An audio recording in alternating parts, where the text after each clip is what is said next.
नमस्कार दोस्तों, स्वागत है आपका हमारे YouTube चैनल में। तो दोस्तों, मैं जो आपके लिए आज वीडियो लेकर आया हूँ, बिल्कुल अच्छा टॉपिक है आपके यूपी बोर्ड एग्ज़ामिनेशन के लिए। तो दोस्तों, इस वीडियो में मैं जो आपको बताने वाला हूँ, उत्तल अवतल दर्पण का प्रयोग एवं अंतर। तो दोस्तों, आज के इस वीडियो में आप केवल उत्तल दर्पण और अवतल दर्पण के प्रयोगों को जानना है। तो दोस्तों, वीडियो पर बने रहें और वीडियो को स्टार्ट करते हैं। तो दोस्तों, इस वीडियो को आपको देखने से यानी आप अगर उत्तल दर्पण और अवतल दर्पण के प्रयोग को जान लेते हैं तो दोस्तों, इससे आपको क्या क्या फ़ायदे होने वाले हैं।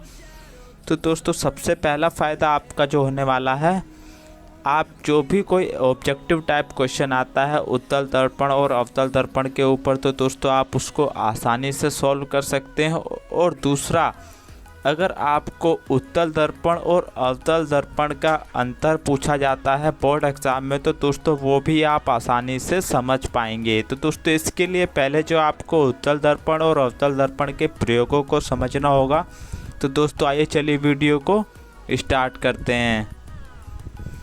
तो दोस्तों, सबसे पहले आ गए हम अपने होम पेज पर। यहाँ पर आपको दिख रहा होगा उत्तल दर्पण का प्रयोग। सबसे पहले हम जानेंगे उत्तल दर्पण और उत्तल दर्पण के प्रयोगों को जानेंगे। उत्तल दर्पण को फ्रेंड्स इंग्लिश में जो बोलते हैं कॉन्वेक्स मिरर, और अवतल दर्पण को बोलते हैं कॉनकेव मिरर। दोस्तों, किसी फ्रेंड्स को जो इंग्लिश में परेशानी हो जाती है, यानी जो डिफरेंस मतलब इंग्लिश में समझ नहीं पाते, तो दोस्तों आप बिल्कुल भी इसमें घबराइए नहीं। उत्तल दर्पण को आपको कॉन्वेक्स मिरर याद करना है और अवतल दर्पण को कॉनकेव मिरर। तो दोस्तों, उत्तल दर्पण के बारे में जानते हैं। सबसे पहले उत्तल दर्पण क्या होता है। उत्तल दर्पण का सबसे पहला बिल्कुल सिंपल प्रयोग है वाहनों के पश्च दृश्य दर्पणों यानी साइड व्यू मिरर में उत्तल दर्पण का प्रयोग करते हैं। तो दोस्तों, आपने वाहन यानी गाड़ियों को देखा होगा, उसके साइड में जो देखिए दोनों तरफ जो है शीशे लगे होते हैं। तो दोस्तों, ये शीशे जो हैं पीछे के वाहनों को देखने के लिए प्रयोग किए जाते हैं। तो दोस्तों, इसमें जो है उत्तल दर्पण का प्रयोग किया जाता है। और दोस्तों, यहाँ पर मैंने ये भी बताया है कि क्यों इसका प्रयोग किया जाता है, क्योंकि यह सदैव सीधा प्रतिबिंब बनाता है।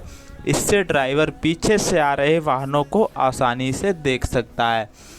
तो दोस्तों, इसमें आपको जो है साइड व्यू मिरर का यूज़ किया जाता है। गाड़ी के दोनों तरफ जो आपके शीशे लगे होते हैं उसे साइड व्यू मिरर कहते हैं, और इसमें जो है उत्तल दर्पण का प्रयोग किया जाता है।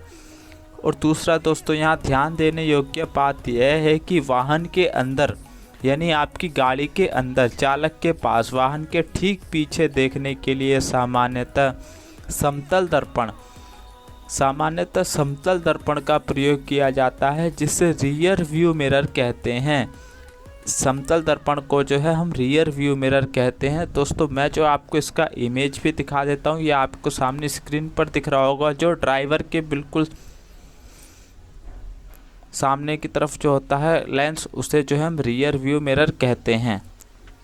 और दोस्तों, आपके इसमें जबकि बाहर की ओर दोनों किनारों पर उत्तल दर्पण का प्रयोग किया जाता है, जिसे साइड व्यू मिरर कहते हैं। गाड़ी के दोनों तरफ जो मिरर लगे होते हैं उन्हें साइड व्यू मिरर कहते हैं। और जो ड्राइवर के जस्ट सामने जो मिरर लगा होता है उसे हम जो कहते हैं रियर व्यू मिरर कहते हैं। और रियर व्यू मिरर को हिंदी में कहते हैं समतल दर्पण।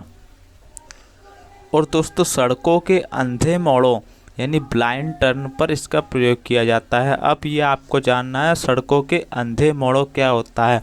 दोस्तों, आप किसी हाईवे पर जा रहे होते हैं तो आपके सामने देखिए कुछ ऐसा निशान दिखाई देता है एरो का। उस पर जो है दोस्तों येलो पट्टी बनी होती है। जब उस पर कोई लाइट पड़ती है तो उससे जो आपको फोकस बनता है और आपको रास्ते को जानने में भी आसानी होती है कि यहाँ पर एक मोड़ है। तो दोस्तों, इसमें भी हम उत्तल दर्पण का ही प्रयोग किया जाता है, ब्लाइंड टर्न्स में भी।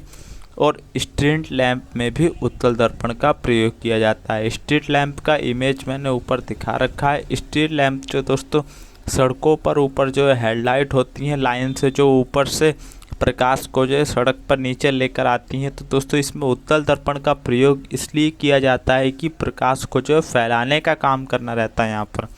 तो उत्तल दर्पण का हम अगर प्रयोग करते हैं रोड में, स्ट्रीट लैंप में, तो दोस्तों वहाँ पर प्रकाश को फैलाने का कार्य किया जाता है। तो दोस्तों ये कुछ उत्तल दर्पण के प्रयोग थे, यानी यूज ऑफ कॉन्वेक्स मिरर।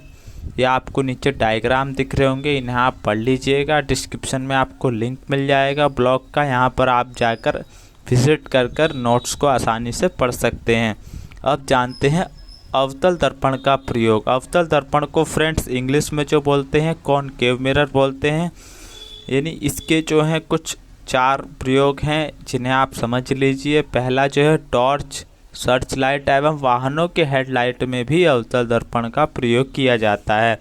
तो दोस्तों पहला टॉर्च यानी सिंपल जो आपकी टॉर्च होती है, इसमें भी हम अवतल दर्पण का प्रयोग करते हैं। सर्च लाइट का इमेज आपको सामने दिख रहा होगा। सर्च लाइट जो दोस्तों कहीं सर्चिंग पर जाते हैं, यानी किसी चीज़ की रिसर्च करने के लिए, तो सर पे एक लाइट बांध कर जाते हैं, उसे जो हम सर्च लाइट कहते हैं।